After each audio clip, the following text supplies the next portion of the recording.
Hi guys, it's Yanni from Yiannimize. We get loads and loads of comments asking us about the wrap process. Things like, how long does it last? How much does it cost? What are you doing?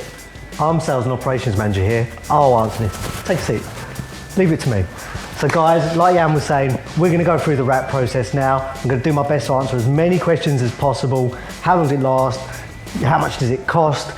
Can it withstand the weather? All sorts of things. So follow me and let's get this done. So first things first, I need to know what you drive. So you can come in and see us, call us, email us, whatever's most convenient.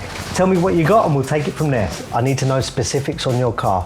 There's no point just telling me it's an Audi. I need to know if it's an Audi A5 with an S-Line body kit. Is it a Range Rover Sport with an urban body kit, for example? I need to really knuckle down into the detail.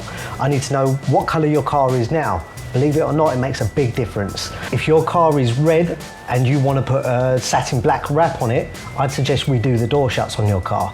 If your car is black and you want to put satin black, I'd probably say to you, save some money. Sometimes we may even ask you to bring your car down. We need to knuckle down on, is your car color coded? We need to see what kit's on there. So if your car has got a body kit, or it's a little bit out of the ordinary, or it's not quite factory, I'd need to see your car in person. So now we know what you've got, it's time to knuckle down with what you want.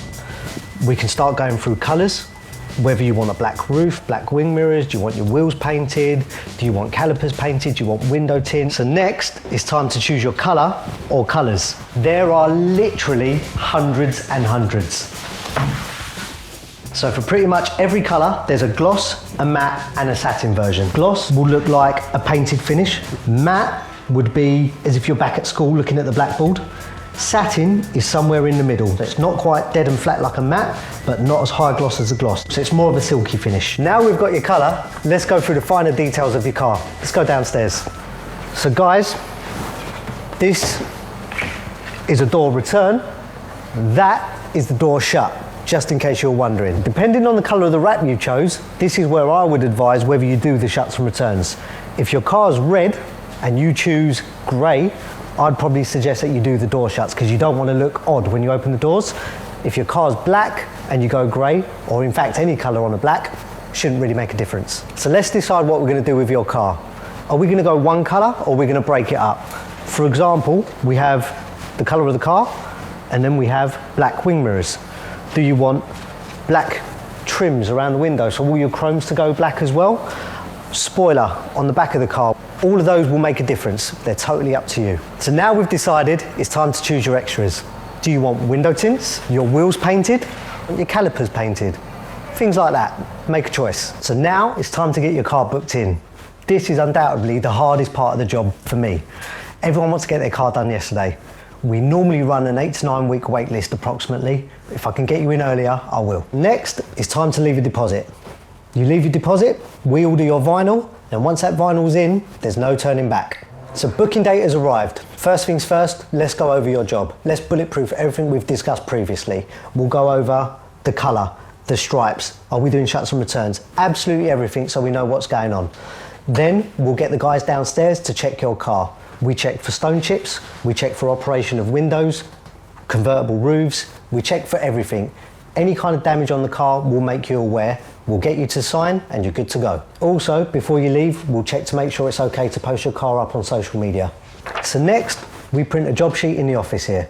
We take this downstairs, give it to the workshop manager, so we all know what's going on with your car. So before your car comes in, we need to get it washed first. We need to get rid of any dust, dirt, grime, or any impurities on the actual car itself.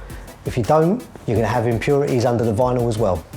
So the car's washed and cleaned outside first before it goes inside, and then we start cleaning it a little bit more when we get there. Work starts by applying surface cleaners to the panels the guys are about to lay. We don't just wash a car once, we make sure that the panel is free from any dust or dirt particles. So now your car's cleaned and it's in the unit, we begin to strip it down. Things such as wing mirrors and door handles are fairly standard, but depending on the car and depending on the complexity of it, we may decide to pull the full front bumper off as well.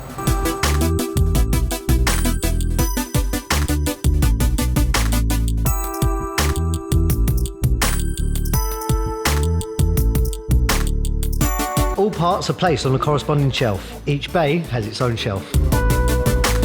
So the reason that we strip the car is so we can complete, where possible, everything in one piece. There's no point in me trying to cut around the door handle, otherwise I'll end up causing damage to your paintwork. The vinyl's then cut to size and then wrapped on each panel separately.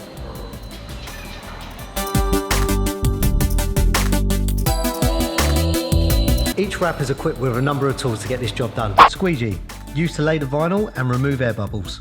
Flex streams, used to get into tight areas. Heat gun, to soften the vinyl to make it more pliable.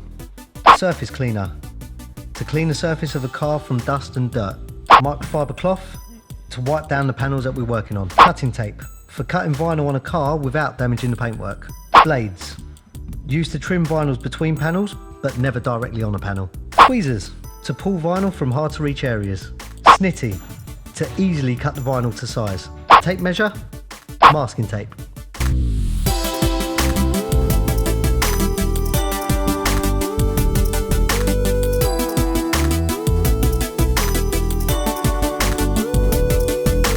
The car is then fitted back together.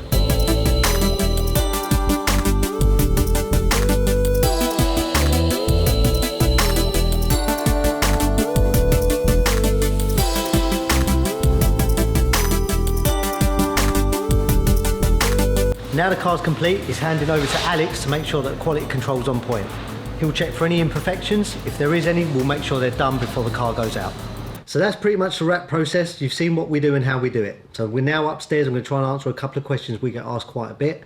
First one being, how long can a wrap last? The simple answer is the better you look after your car, the better it will look after you. Generally speaking, anywhere between 3 and 5 years, but if you don't look after your car, you don't wash it and so on, it's not going to last the test of time. How do I wash my car? Very simple, it's hand car wash only, no mechanical car washes whatsoever. So you can use a jet gun, but instead of standing right up close and personal, you need to stand back. You don't want the high pressure of the jet pulling up the vinyl or anything like that. Certain vinyls you can't wax, you can't polish. So if you've got a matte coloured car, stands to reason you don't want to add a gloss layer. Also, if you're looking at stuff like bird poo, you need to get that off as soon as you possibly can. That stuff can eat through paint as well as vinyl. Can a wrap withstand all weather conditions? The simple answer is there are limitations to the vinyl in terms of the temperatures it can reach, the heats it can reach, and how cold it can get. But chances are you're never going to experience those kinds of temperatures to have a failed vinyl on your car. Can you put a wrap on a wrap? To an extent, yeah. So if you want to do stripes or pinstripes or camo design, not a problem whatsoever. But if you're looking to rewrap a car that's already wrapped into a different colour, you need to strip that vinyl first. Make sure that your panels are completely clean and dust free and no issues whatsoever to make sure the job's looking good. How long does it normally take to wrap a car? It can be anywhere from say 3 days up to around about 7 working days. All depends on the size of the car, vinyl choice that you've gone for, are you looking for designs and stuff like that. These things all have a massive factor. What does it actually cost to get a car wrapped? Well, it all depends on different factors of the car like we've seen downstairs. It can start from £1,000 for a smart car and it can go up to 5 figures depending on the car that you drive. So guys, that's a wrap. Hopefully I've done my best to answer some of the questions that you may have had. If I've missed anything out, feel free to comment down below and we'll do our best to answer those for you. In the meantime, don't forget to subscribe, clicking the link here. If you want to watch any further videos for our car wrapping stuff, have a go down here in our playlist. And also don't forget, if you do like watching me, click here and you'll see me in the previous video as well.